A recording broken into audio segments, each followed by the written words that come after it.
one-timer. Score! Oh, it's over. It's over. They score! That's game. Oh, my goodness. They score. Roll the highlight reel. What a ripper. Top Jetta. Spread it on.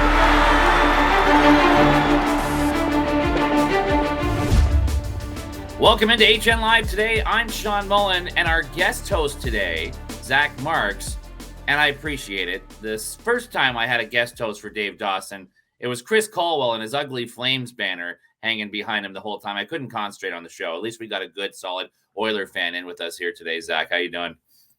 Not too bad, Shawn. Thanks for having me. Yeah, a little bit happier of a hockey fan than Colwell and most Flames fans are nowadays. So yeah, no kidding.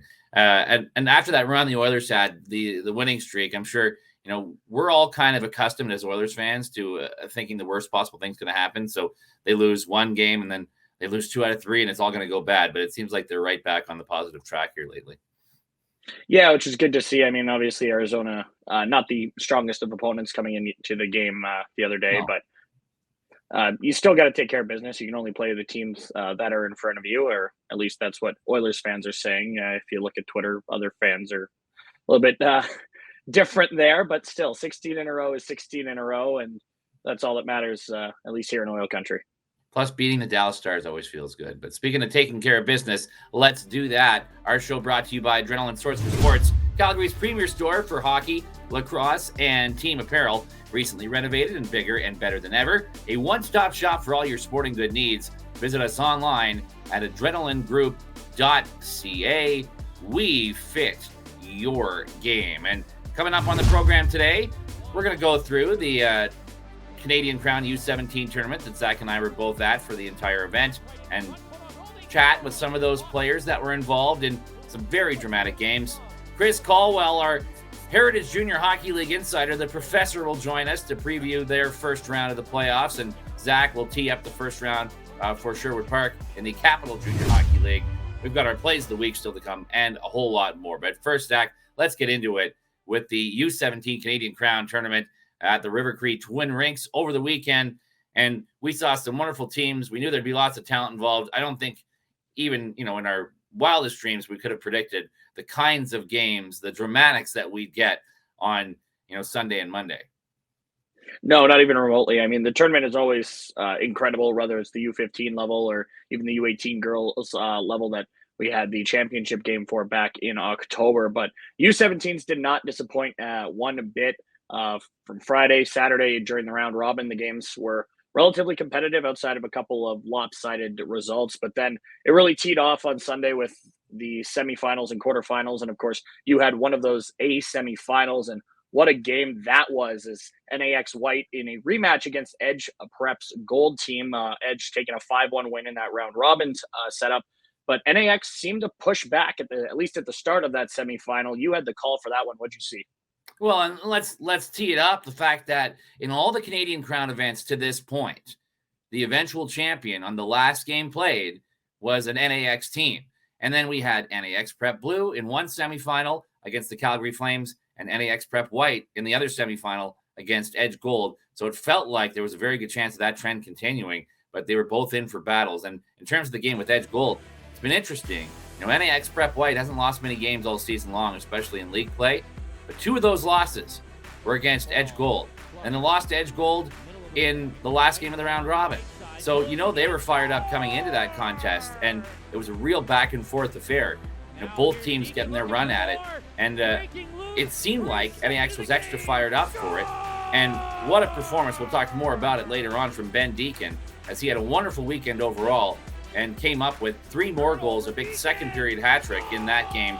And sometimes a guy just gets hot in a tournament, and I don't know if anyone was hotter in the tournament than Deacon was. No, outside of maybe Riley Thorpe for NAX Blue, who also matched a similar performance. But yeah, NAX White really came into that game with a lot of firepower, a lot of heat underneath them, trying to get back those 2 games, as you mentioned, and of course the round robin game the day before, and came out storming, took a couple of early leads. But obviously Edge Gold, they knew what they were playing for, they knew what they wanted to do, and they stuck to their game planning. Credit to them. When you go down like that, and sticking to a game plan like they did can be tough, especially at the lower levels of hockey. in the U15, U17 levels, but they stuck to it. They kept going, and they found the pushback that they needed, especially heading into that third period. And there's an element of message involved here as well, because those teams are playing each other in CSSHL playoff action. So, Edge, having had success against them previously, really wanted to lean into that. And they came in confident in the third period, even being down. They knew they'd had success against NAX before. So they were able to come back. Hudson Getzlaff, nephew of Ryan Getzlaff, got them on the board early in the third. They just kept coming. They got the equalizer, and it felt like he was going Edge's way.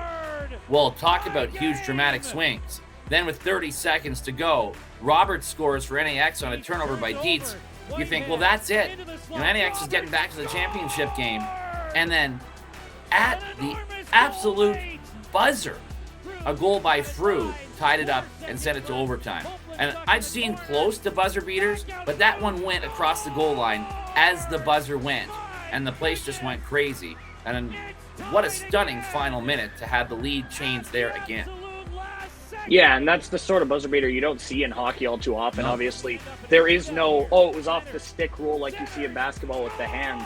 So that had to cross the line in time. The ref said it did, and off to overtime the game went, and Edge had battled throughout. They found that extra gear, and it's an unsung hero in Macklin Leonard who finds the back of the net in that overtime, scoring that heartbreaking goal against NAX to send Edge into Monday afternoon's gold medal final.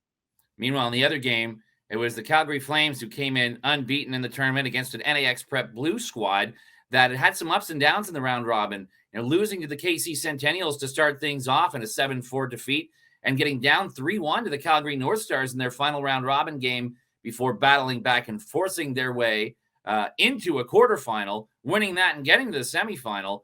And they were chasing the game all throughout against a very confident Flames group. Yeah, and I think that's where the tournament setup comes in big. That bye to the semifinal that the Flames received came in really important, as I think NAX Blue just came in a little fatigued, obviously that being their 5th game of the weekend. Not an easy thing to do for any group. You very rarely see these types of schedules in league play in anywhere other than maybe, I guess, the WHL with that coveted 4 and 5. But at this level, that's not something the skaters are used to, and credit where it's due for NAX Blue. They battled. They kept that game close, but at the end of the day, the Flames just had enough to get themselves over the line and get into that A final against Edge in what ended up being an all Calgary-based championship game. Yeah, and when you saw the play from Benoit in that semifinal game, and we knew he was a difference maker, but he really stepped up in that game, showed why he's one of the leading scorers in the Alberta U17 AAA League. I was impressed by how even down and out in the third period, that Blue team just wouldn't go away. And that was kind of their story all throughout the weekend for NAX Prep Blue. They got in holes. They kept battling. Young call-up. Memphis Deacon got a big goal. Thorpe came up with one late to try to push, but just a little bit too little, too late against the Flames team that wouldn't be denied all weekend long. And then you mentioned it, setting up the championship game. And NAX eliminated. We were going to have a new champion for the first time at that U17 Canadian Crown tournament. And it's Edge against the Calgary Flames, 2 teams that were 4-0 leading into that matchup. And I thought, well, we're going to have a close battle. And then to start, Zach, it was anything but. Quickly, 4 Cobb in favor of Edge, and it looked like it was going to be a runaway. Yeah, just checking over from the other rink. I had the B final on that championship Monday. But just looking over, I'm like, 4-0 Edge. Okay, that game's over. Edge Golden played really well all weekend, allowing just 1 goal to NAX White in the round robin. That NAX White team, as you mentioned, just stellar, obviously a little bit closer in the semifinal the day before. But it's like, okay, well, there it is. Edge Gold going to run away to victory. But again, credit the Calgary Flames. They did not go away. That NWCAA program, that the U15 level, the U18 level, and even here at the U17 level, putting in some great performances this season. And they came out with a purpose in the second period, battled back, and managed to cut the lead down to 1 heading into that third period. It was a clutch goal by Benoit that got them on the board, and after that, they just rolled. They scored seconds later, Guerrero getting one, and we're Adam Manna, who's a former junior A head coach who was joining us on the broadcast, providing some great insight, just noting how much quicker and more confidently the Flames were playing as the game went along, how big Davidson was in goal for them after getting down 4-0, shutting the door the rest of the way. They get a late equalizer and forced overtime, and it just felt a little bit, Zach, like they were a team of destiny here this weekend. They found that gear, in the second period and wouldn't be denied. And they just kept coming. They got faster. They got quicker. They came in waves. And Edge, as good as they were, just seemed to get overwhelmed as the game went along. Yeah, that started at the beginning of the weekend for the Flames. They played a tight game against the Pack Saints to kick off their tournament. That one ended 4-3, maybe a little closer than most people would have expected. Pack being 7th in the Alberta Elite Hockey League, or in the North Division rather, and then the Flames up at the top of the South. So a little bit closer, maybe not their weekend, but they found their game after that and ran the table all the way into that final, setting the stage for the overtime heroics, which you got the opportunity to call. Yeah, and Avon Maw scoring the winning goal for the Flames. And, one of the things about that team and watching them heading into Alberta U17 AAA playoffs, they're a very deep group. Yes, Benoit's kind of the head of the snake offensively, but they've got 3 lines that can score, and their D can jump in at any time. And Maw's an example of it. He had a couple of huge goals throughout the weekend. The overtime winner in the championship, of course, the biggest. And what really stood out for me, Zach, is when that winner was scored, the way the Flames reacted. Now, I don't know if I've seen a team's equipment get thrown higher towards the ceiling, thrown so far they had to go collect it at the other blue line once they were done celebrating. That was a group where this victory meant an absolute ton to them. Well, you have to think with the obviously it being an Alberta Elite Hockey League versus Canadian Sports School Hockey League matchup, there's that extra little element of, we may not be playing for the academies or anything, but we're still a good program. We're still great players, and they proved that this weekend, running the table and securing their first Canadian Crown championship. And we had a chance to catch up with 3 members of the champions from the Calgary Flames after their victory. Very excited 3 players from the Flames. You're with Evan Benoit, championship here for the Calgary Flames. You guys stormed back from down 4-0. Congratulations. How are you feeling right now? Really good, really good. We didn't have any doubt in the room. We knew that if we came out hard in the second period, we could win it. What changed after that tough first period that allowed you guys to turn it around? I think it was just the belief in the room. We all believed that if we just went out there, played our game, we'd be able to battle back. And you guys certainly changed the way you played through 20 minutes of play. What was the difference in the game in your mind? What were some of the things that altered on the ice? I feel we used our speed and our skill more instead of playing more passive, and we really got stretch passes up to force their D to back off instead of getting pressured into our own zone. Yeah, it's awesome. Our teams worked so hard for this. We never backed down, going down 4-0 in the first. We went into the locker room. We knew we had a chance to come back, and I'm just so proud of everyone. It was a great team effort. We have a history for not having great first periods. We wanted to come out fast, and they got to give credit to them. They came out fast, put 4 on us quick, and we came into the locker room. We said, you know what, it's not over. We got to have a reset. Hit the reset button, came out there, scored 3 in the second, and then just kept trucking away, trying to get that 4th goal, and scored in overtime. It was just such an awesome feeling. Teams you don't normally play, and academy teams, you beat NAX in the semifinal. You got to win over Edge here in the final. Is there a little extra excitement in that for you guys? For sure, yeah. I love playing the academy teams, playing in academy myself last year. They got some pretty high caliber teams over there, credit to them. But our team I think we have a special group in there, and I think we can do special things, so I'm really happy about the results, so yeah. What was going through your mind? You're down 4-0, come back out for the second period. You have to shut the door the rest of the way. Just talk us through your mindset. On the room, we all just composed ourselves, the group, we talked it over. Coach gave us an amazing speech. We came right back in the second, ready to go. Yeah, 3 players from the Calgary Flames, the champions, who were fired up after their come-from-behind victory, down 4-0 to win 5-4 in the A championship at the U17 Canadian Crown tournament over the weekend on HNLive. Some players that really stood out in the tournament, Zach, I know for me, Maddox Rose from Edge School, who scored 2 goals in that championship game. He was excellent all throughout the weekend, ended up with 6 goals in total in the event. He's a guy who, is part of the depth of that great Edge lineup, but, not necessarily their leading scorer, but he really stepped up, and individual players can really make a difference in a short tournament like that, and Rose was one of them who did. Who stood out for you, Zach?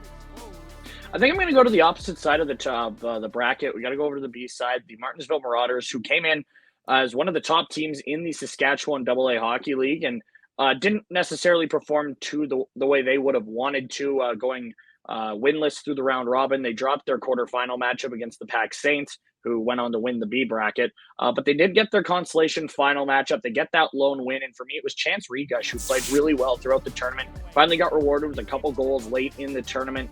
And I thought he drove his line considerably throughout the tournament and finally got rewarded towards the end there. I thought for Martinsville, a team that plays in that 15-year-old AA league in Saskatchewan, is a different level of competition than they're used to. They're a runaway first-place team in that league. They got better as the tournament went along. I was impressed by how resilient they were. Yeah, they definitely seemed to grow into it. They seemed a little hesitant to start the tournament off, but as they figured out, hey, we can play with these guys. They might be a little bit older than us, but we know how to play. We know how we want to play, and they took that into that final game against the Lloydminster Lancers, who were also winless going in. And the Lancers, they had a 5-3 lead going into that final frame, and Martinsville battled back. They scored 3 unanswered, all of them coming on the power play, and they go on to win that game, finishing it off on a high and heading back into the U15 level of the Saskatchewan AA League and heading into the playoffs with a ton of momentum just from that one win. Absolutely. And now, one of the big stories of the round robin, and almost unheard of, at least for me, and I've been watching hockey for a long time, I've never in person seen an individual player score 6 goals in a game. And then saw it in back-to-back games. First, Ben Deacon getting it done for NAX Prep White in a game against the Calgary Bulls. And then in the very next game for NAX Prep Blue, Riley Thorpe getting it done for them in a game against Martinsville. What unique circumstances, but, clearly 2 uniquely talented players putting on those kinds of shows. Yeah, and I think we knew coming in that Ben Deacon was going to be a name to watch for NAX White, and he proved it in that game, just running up the score for that NAX White program. Putting up 6, as you mentioned, and what was a rarity seeing that, just checking the box score again over on the other rink going, oh, wow, that's a player, that's a stat line. And then for you to us to chat after the NAX Blue game that I hadn't had a chance to look at. And yeah, back-to-back, Riley Thorpe, who played really well in the opener against the KC Centennials, had a couple of goals in that game, if I remember correctly, and really helped to push his team towards that game, keeping it close in what ended up being a 7-4 win for the Centennials. But NAX clearly know how to scout their talent. Two different teams, 2 different players, both with 6-goal games, and what is got to be a first in hockey, at least for me. Absolutely, and they both made the tournament all-star team. So after the event wrapped up, I got the chance to chat to Ben Deacon and to Moose Jaw Warriors prospect Riley Thorpe. With Ben Deacon of NAX Prep White, who had a 6-goal game and was one of the players of the tournament named to the tournament all-star team. Ben, how do you reflect back on how this weekend went for you? I think it went good. Couldn't have done it without my teammates. Great chemistry through the line, and just created lots of opportunities and gave me my success through the weekend. Yeah, I mean, you had a 1-6-goal game, you had a hat-trick game, so obviously, the hot stick this weekend. Just take us through, from your perspective, what's going right, what's leading to that, the goal-scoring success. I think just trying to slow the play down for myself, jump to the holes that are open, and take the opportunities that are given to me, and take the opportunity and put the puck in the net where I can. Disappointed to not be there in the championship game, but reflect on how the tournament went for you guys. Yeah, I thought it was, we had a rough start. We lost our first game, so that kind of knocked us out of the first spot position, so we didn't get the bye, but I thought our team battled hard. We came back, and yeah, rough loss against the Flames there in the semis. A very rare circumstance, 2 players from the same school, but different teams score 6 goals in a game in back-to-back games. Just talk us through that day and how you reflect back on it now. Yeah, I mean, I feel like the whole team we came ready to play. Yeah, it was a good game. I mean, kind of big win, and yeah, it put us in a good spot for the playoffs. Yeah, 2 good players who named, obviously, to that all-star team. Maybe not the result they would have wanted for their teams, but individually, some great performances throughout the weekend, and they get that nod. And great chat there after the tournament came to an end. But switching our focus now to the Junior B playoffs, and starting out with the Capital Junior Hockey League. The Sherwood Park Knights start their search for 3 in a row. They're back-to-back Cap JHL champions, and they head into the playoffs with a ton of momentum. They've lost 1 game in the year of 2024 as they look to carry that into their series, which starts on this upcoming Thursday night against the Fort Sask Hawks, and that is a season series that the Knights have dominated 3-1 over the course. Granted, they have not played since December 22nd, so obviously some changes being made there. But Knights with a pair of 7-2 wins, both on home ice, and then a 12-2 victory in Fort Sask before a 6-4 loss that saw the Hawks get their lone win of the season, and one of just 7 losses on the year that the Knights have. They have been dominant here in their quest for a three-peat, so to speak, in what should be a pretty good matchup. These two teams have not gone at it in the postseason since the 2020 qualifying round. The Knights won that series 2-0 before going on to lose in the quarterfinals that year. And that team has just found another gear since that 2020 playoffs. They have not lost a playoff series. Obviously, the 2021 season not being played, but 22 and 23 both resulting in championships. And they'll look for something similar here this season, starting on Thursday night at the Randy Rosen Rink. Yeah, Zach, what do you think that Sherwood Park has to watch out for potential roadblocks? Because the season seems to have been a dream for them, 2 years in a row where they've won a championship, haven't lost a playoff series in so long. Got to be a very confident group, which is a great thing. But, what are some things they have to just be cautious of heading into this playoff run? I think they just got to be aware of who they're playing. They know each and every team in the North. They've played them each 4 times. They've had success against them all throughout the season. And you just got to make sure to keep it one game at a time. You can't overlook any opponent. Fort Saskatchewan, maybe not the best team in the North, obviously, with Sherwood Park getting that first round bye. But the Hawks can play. They've proved it. They beat them on their home ice. And they scored first in both of the games in Sherwood Park, if I remember correctly. So it's a team not to be taken lightly. And I don't expect the Knights to, for that matter. They've been very good playing against any opponent. And obviously then you look over at the West Division, and that's always an interesting one. You got Morinville, you got St. Albert. Obviously St. Albert with some changes to the coaching staff late, so we'll see how that affects them heading into the postseason. But obviously, just knowing who's in front of you and not focusing on anything other than that team is going to be the biggest key for them.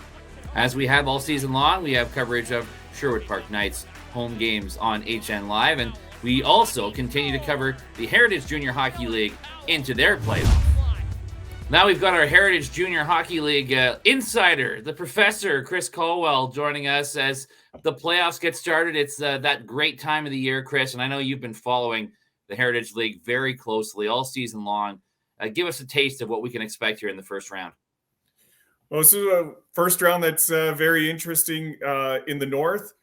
Airdrie Red Deer battled all the way through the season on who is going to get that last spot. It was who can get the win to get that last spot. Airdrie, in an absolutely wild game on home ice on Friday on HNLive, needed to win by 3 or more goals in order to clinch that spot. Looked like they had it in hand, and then all of a sudden Red Deer came out in the third period, guns a-blazing, and I'm like, so this could happen, that we could go down to the absolute bizarre tiebreaker of goals for plus goals against minus goals for plus goals against. Like it was getting to that point. And then Airdrie all of a sudden got a couple lucky bounces, ended up winning by 4.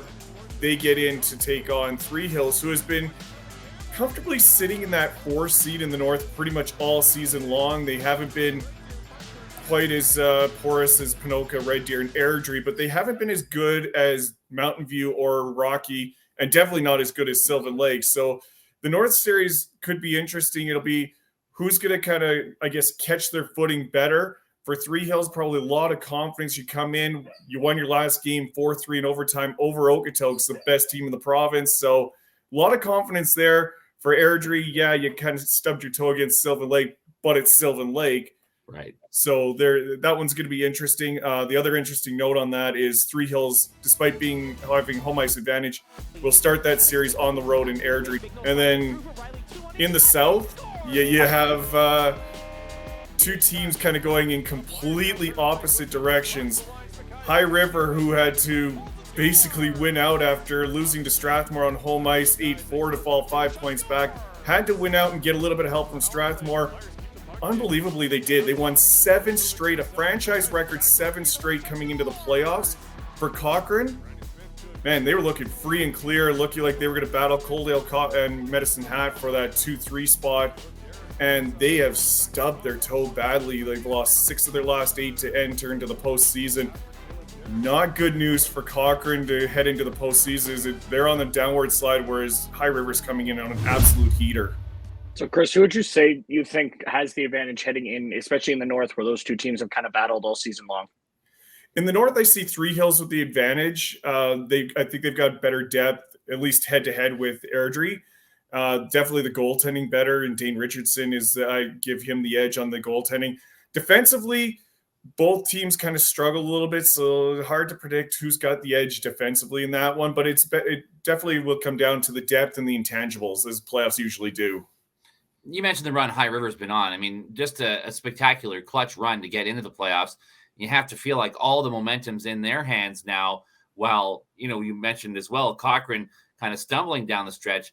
What have you seen from your experience with High River, from what you saw early in the year and their little trouble towards the playoff run and then this big boost down the stretch? What's been the difference in their team, and what will they carry into this playoff series?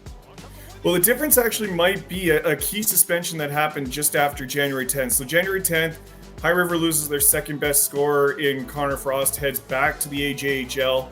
And then just after that, they had a game against Red Deer that there was some off-ice altercations, and head coach Colton Hayes had an 8-game suspension.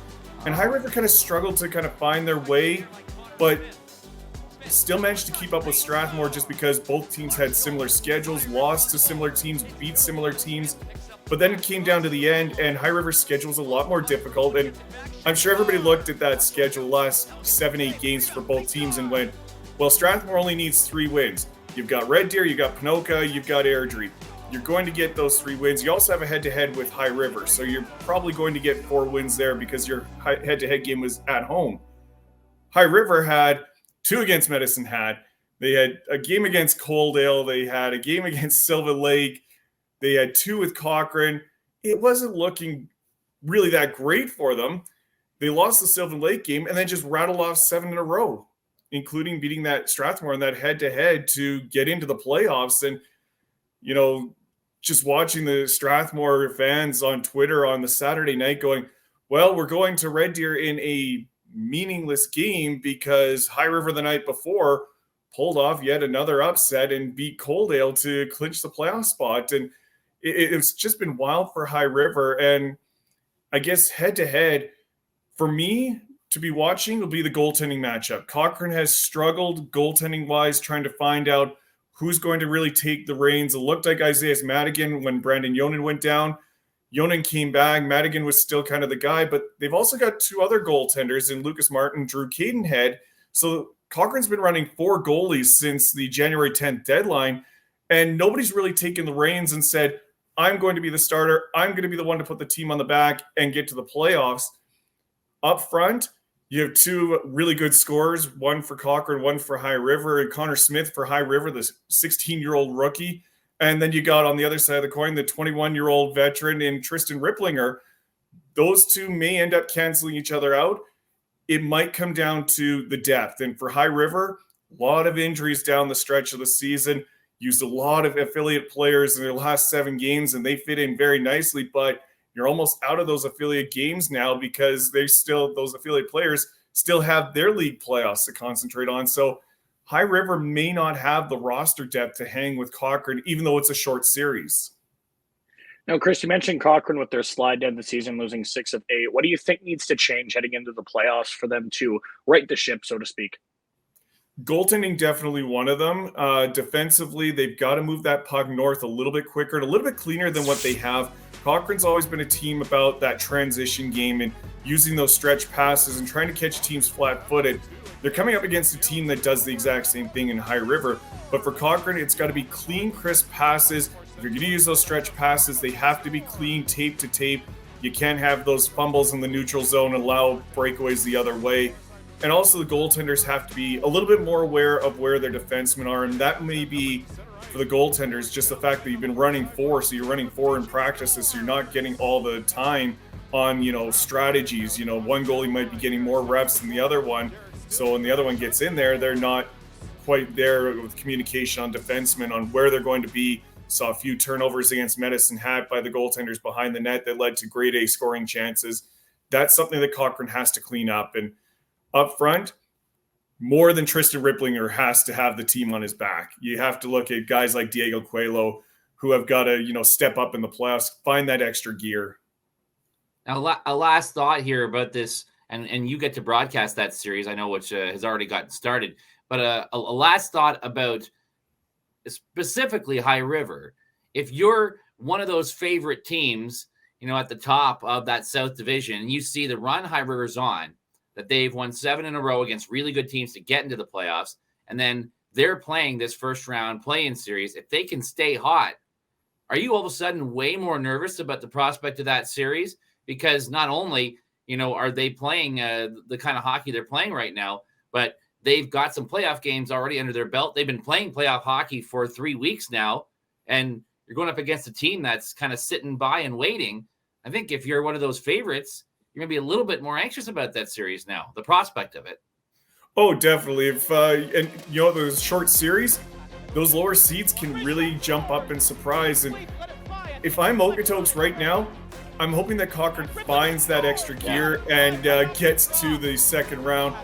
Not only because that is a great matchup in series between Okotoks and Cochrane, has been for years, but High River, as you said, Shawn, comes in a lot more dangerous into the quarterfinals than if Cochrane gets in. Well, one thing I'll say for you, Chris, and we appreciate your time today. We look at that shirt you got on. At least you can enjoy the Heritage League playoffs, because that's the only playoffs the Flames fan is going to enjoy this year. Yeah, I'll agree with you on that one. But you know what? If the Flames do get in, they've got the exact same amount of pressure that High River has in the playoffs. This much. All right, appreciate it. There, Chris. Colwell just can't seem to leave that ugly Flames paraphernalia off our show. I don't know what it is, Zach. No, I mean, everyone makes decisions, and he just happened to make a bad one a number of years ago and chose a poor hockey team to cheer for. Yeah. One good decision we've made is partnering up with Hockey Canada to be their streaming provider for some of their major events, including the Centennial Cup, which is scheduled for May. And that's going to be in Oakville, Ontario. We're really looking forward to that. It's a wide open field with the changes that have been going on in Junior A. Some of the perennial favorites aren't going to be there.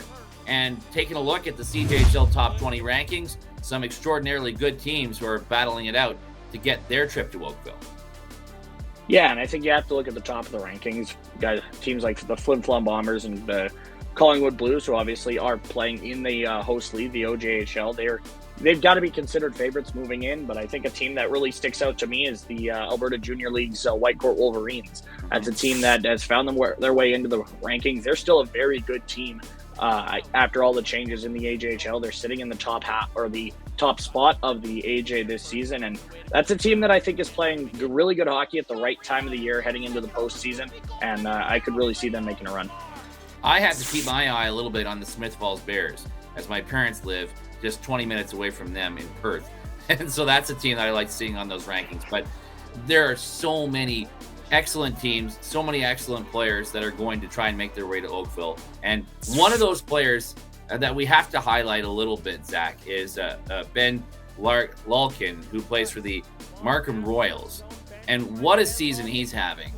49 goals in 38 games so far. That, 50 and 50 mark that's so rare to achieve, he's going to hit it. And he's a guy that could single-handedly make Markham a team to watch. Yeah, he might hit it before even hitting 40 games. He's only one goal away with 2 games left to play. He's projected to finish with something about 55 in that season, because their season about to wrap up, obviously, as we go full steam ahead into all levels of hockey into the postseason. So, but that's easily a guy that could be an X factor moving into the JHL playoffs, and a name to definitely keep an eye on heading towards the Centennial Cup. That's right. Looking forward to that Centennial Cup in Oakville coming up in May. Time now for our plays of the week, brought to you by Adrenaline Sorts for Sports, Calgary's premier store for hockey, lacrosse, and team apparel. Recently renovated and bigger and better than ever, a one-stop shop for all your sporting good needs. Visit us online at adrenalinegroup.ca. We fit your game. Zach? I'm going to go ahead and give it to the Pack Saints goaltender Parker Nome for his save against the Calgary Bulls in the B semifinal of the U17 Canadian Crown 29 seconds into the third period, a tie game at 4. Goes spread eagle, gets across to absolutely rob the Bulls of what looked to be a sure goal from my point of view, and set the stages for the Saints' dramatic winner with just under 30 seconds to play in that game. And the Saints obviously going on to that B final. That's a big-time play by the goaltender for the Pack Saints. For me, there's a play that stands out, and despite the fact that we saw so much dramatics in the semifinals and the final in that tournament at the U17 Canadian Crown tournament, it was the goal from Rory Frew for Edge Gold. Having given up the go-ahead marker to Roberts with 30 seconds to play, looked like NAX Prep White was off to the championship game. The puck pinned in the corner, battling for it, clock ticking down. It looked like the sand was going to run out in the hourglass, and suddenly it springs loose, and Frew gets it off his stick as quickly as possible into the net. The buzzer beater for Frew, and then Leonard scoring in overtime, getting Edge Gold to the championship game. Of course, it was the Flames winning it, but that buzzer beater, my top play of the week, a remarkable moment at the U17 Canadian Crown. And we want to say thank you to Rob Evers and the entire crew from the Canadian Crown tournament and from NAX, and to all of our team for being a part of what was a great weekend. Zach did a great job. And Zach, Alex, myself, thanks for watching us today for another episode of HNLive Today.